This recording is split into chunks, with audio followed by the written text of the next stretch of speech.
Memories, la la la in the YouTube. Ja, das Internet vergisst nicht. Das ist zumindest einer dieser Sprüche, den hören wir immer wieder. Und im Fall von manchen vergesslichen Personen, die wir definitiv nicht kennen, ist es vielleicht manchmal auch gut so. So kann man beispielsweise nicht vergessen, wen man alle in den letzten Jahren persönlich kennenlernen durfte. Und nachdem ich persönlich bereits seit etlichen Jahren tätig bin für dvdforum.at, mittlerweile auch Panel-Host bei der Austria Comic Con, durfte ich natürlich in den letzten Jahren etliche bekannte Schauspieler und Filmemacher persönlich kennenlernen. Und unser heutiges ganz besonderes Beispiel ist er hier. Vinny Farrow, der einer der großen Gäste war beim ersten Weekend of Horrors in Wien, das tatsächlich bereits im Jahr 2012 stattgefunden hat. Vinny hier, ja, damals war ich noch ein bisschen mehr. Lassen wir das. Vinny war auf jeden Fall ein absolut cooler Zeitgenosse und hat wahnsinnig gerne natürlich in erster Linie über seine Filmauftritte in Freitag der 13. Teil 6 bzw. Schocker gesprochen, nur aber um jetzt seine gesamte Filmkarriere nicht irgendwie herabzuwürdigen. Er hat ja immerhin in den letzten fast 40 Jahren in fast 90 Produktionen mitgespielt und neben den beiden genannten Titeln auch eine interessante Karriere im Fernsehen hingelegt, die zwischen Hör mal wer da hämmert und CSI Miami hin und her gegangen ist, wo er dann außerdem zwischen 93 und 97 auch in 27 Episoden der bekannten Serie NYPD Blue zu sehen war. Vinny Farrow ist außerdem ein wahnsinnig cooler Schauspieler, dessen Eltern aus Italien kommen, wo man natürlich sofort einen Gedanken hat: Mafia. Aber da ist es natürlich dann für ihn wahnsinnig cool wahrscheinlich gewesen, wie er bei dem im Jahr 1988 von Michael Switzer gedrehten Film NITTI, der Bluthund, aka NITTI Al Capones Bluthund, keinen geringeren als Scarface Al Capone himself spielen durfte. Sein Gegenspieler mehr oder weniger in dem Film, also NITTI, wurde gespielt von keinem geringeren als Anthony LaPaglia, den die meisten von euch wahrscheinlich kennen als Detective Jack Malone aus der Fernsehserie Without a Trace, die immerhin zwischen 2002 und 2009 ausgestrahlt wurde. Aber was bei dem Film NITTI, der Bluthund, noch wesentlich interessanter ist, ist die Tatsache, wer das Teil denn überhaupt geschrieben hat. Das Drehbuch von diesem Film stammt nämlich von einem gewissen Herrn Lee David Slotoff, den die meisten kennen als Creator von fucking MacGyver. Ja, da ist auf jeden Fall eine Menge TV-Talent vereint und jetzt im Jahr 2020, genauer gesagt eigentlich erst ab dem 24. Juli 2020, gibt es den Film NITTI, der Bluthund, zum allerersten Mal in deutscher Sprache auch auf DVD. Und bei mir ist die DVD bereits jetzt eingetroffen und deswegen freue ich mich darauf, euch in der heutigen Ausgabe von Playzockers DVD-Check die brandneue deutsche DVD von NITTI, der Bluthund, näher vorzustellen. Und ich muss ganz am Anfang einfach wirklich sehr unreif zugeben, ich habe mich am Anfang bei dem Titelschriftzug NITTI ein bisschen verlesen. Aber ganz im Ernst, in einem Universum, wo eine Starfleet-Kommandantin Uhura heißt, wäre wahrscheinlich auch ein Mafia-Killer namens Nutti jetzt nicht so überraschend gewesen. Anyways, wir blicken hier auf das deutsche DVD-Cover von NITTI, das hier von Mr. Banker Films veröffentlicht wurde. Gleich am Anfang muss ich natürlich den Elefanten im Raum ansprechen. Ja, das ist etwas ungemütlich, dass hier der Name von Anthony LaPaglia auf dem Frontcover falsch geschrieben ist. Das ein bisschen nervig, aber abgesehen davon ist das Frontcover meiner Meinung nach eigentlich relativ cool ausgefallen. Mir gefällt die Tatsache, dass der Titelschriftzug NITTI eigentlich das einzige an diesem gesamten Cover-Artwork ist, das in Farbe gehalten ist. Der Rest ist in schwarz-weiß. Das Cover ist außerdem kein brandneues Cover-Artwork zu diesem Film. Beispielsweise, ich nehme an, es war eine polnische VHS-Kassette, deren Cover eben da auch in der IMDb eingetragen ist, die bereits dasselbe Motiv verwendet hat. Außerdem erfahren wir durch einen Banner hier oben, dass es sich bereits um die Mafia Movie Classics Nummer 2 handelt. Der Vollständigkeit halber erwähne ich gleich dazu, dass der erste Teil, der Film Gang War aus dem Jahr 1985 war. Diese DVD liegt mir allerdings leider ich sage jetzt einmal noch nicht vor, erscheint aber ebenfalls erst am 17. Juli 2020.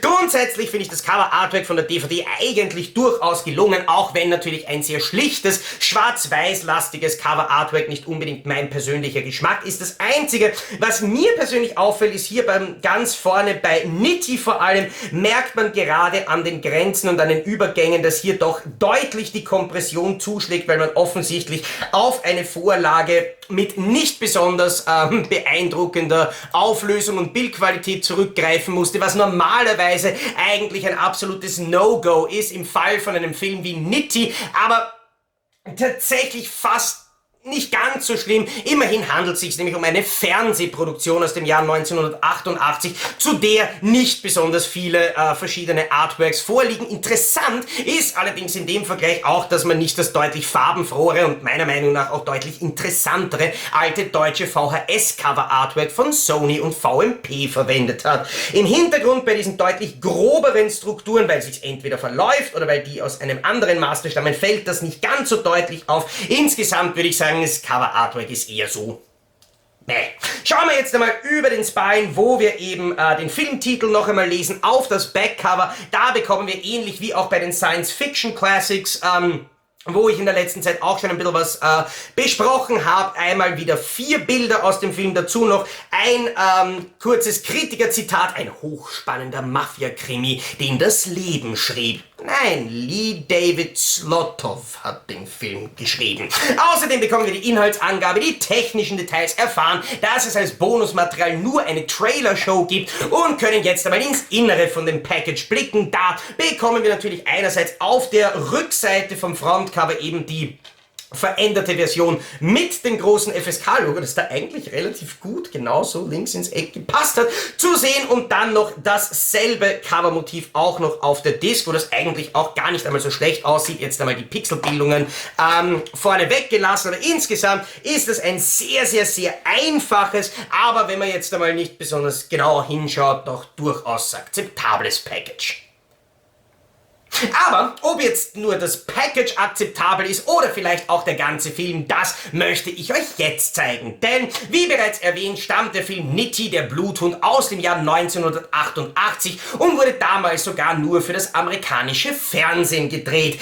Alles miteinander Dinge, die jetzt nicht unbedingt prädestiniert dafür sind, im Jahr 2020 in referenzwürdiger 4K UHD-Qualität vorzulegen. Deswegen möchte ich jetzt einmal mit euch einen Blick auf die DVD direkt wagen und mit euch einige Screenshots aus dem deutschen DVD-Transfer von NITTI näher betrachten. Wie immer habe ich alle Screenshots aus der jetzt folgenden Slideshow selber gemacht und nicht irgendwie bearbeitet oder verfremdet, aber ich muss sie natürlich abspeichern, ins Video einfügen, dieses dann rendern und auf YouTube hochladen, weswegen die Bildqualität der Screenshots in der jetzt folgenden Slideshow nicht mehr 1:1 mit der tatsächlichen Blu-ray-DVD-Bildqualität übereinstimmen kann.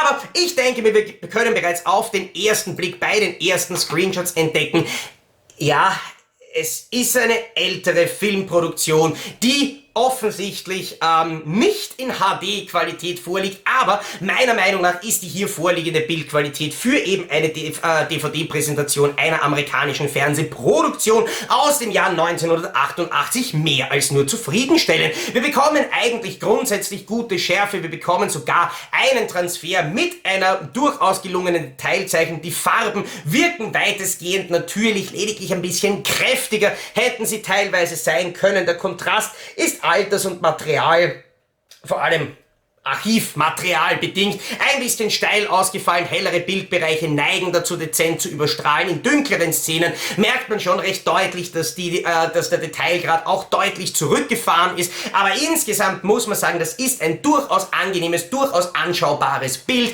Die Kompression zeigt im Hintergrund zwar dezente Block- und Artefaktbildung, die allerdings zwar ein bisschen zu den Unruhen im Bild ganz dezent beiträgt, aber niemals störende Ausmaße annimmt. Insgesamt kann man meiner Meinung nach mit der hier vorliegenden Bildqualität durchaus zufrieden sein.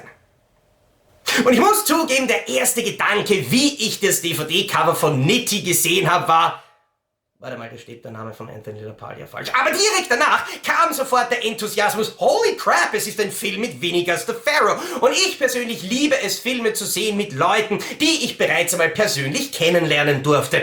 Einerseits durchbricht das zwar ein bisschen so diese Magie des Kinos, andererseits bekommt man aber dadurch natürlich auch dann wiederum ein bisschen einen Einblick hinter die Kulissen automatisch, wenn man eben Personen sieht, die spielen, mit denen man schon mal gesprochen hat, wenn sie nicht gespielt haben. Klingt komisch, ist aber so.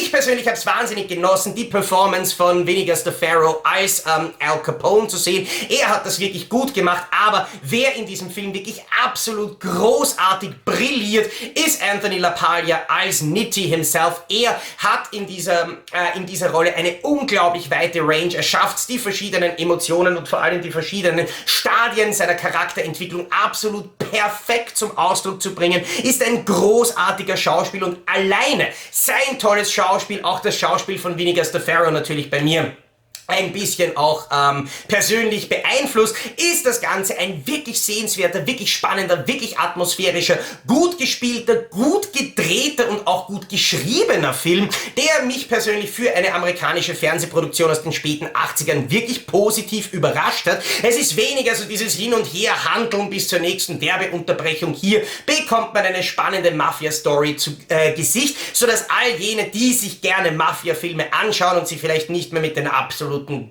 bekannten Klassikern wie der Pate und Scarface zufrieden geben wollen, definitiv trotz der ganzen Mankos der deutschen DVD-Veröffentlichung hier bei NITTI einen Blick riskieren sollten.